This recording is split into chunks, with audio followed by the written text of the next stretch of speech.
म्हणजे दुःख आहेत ना, दुःख आणि सुख हे खरं तर भाऊच आहेत. म्हणजे सुख आलं का त्याच्या मागे दुःख सुद्धा येतं आणि दुःख असेल तर त्याच्या मागे सुख सुद्धा येतं. मला नाही वाटत की या जगात कोणीच असं आहे. म्हणजे इवन जे प्राणी असतात ना, त्यांच्या आयुष्यात सुद्धा सुख आणि दुःख हे आहेच.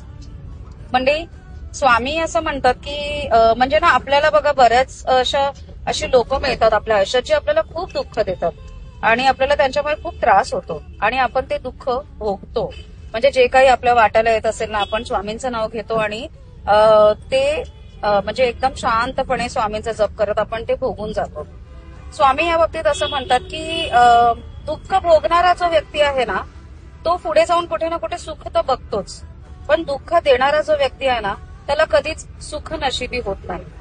कारण त्याला दुसऱ्याला दुःख देऊनच म्हणजे त्याच त्याला समाधान आहे, पण त्याच्या मागोमाग तो त्याला किती दुःख येत आहे त्याच्या आयुष्यात ते त्याला कळत नाही. त्यामुळे तुम्ही जर दुःख भोगले असाल किंवा दुःख भोगणाऱ्यांपैकी असाल ना, तर ह्या बाबतीत निश्चिंत राहा, कारण दुःखासोबत सुख ही येणारच. तर त्याच्यामुळे तुमची जी दुःखाची वेळ आहे ना, त्या वेळेत स्वामींचा जप करा, स्वामींना हात जोडा आणि शांतपणे ते दुःख भोगा. स्वामींवरती सोडा की तुमच्या आयुष्यात ते सुख कधी आणतील. श्री स्वामी समर्थ.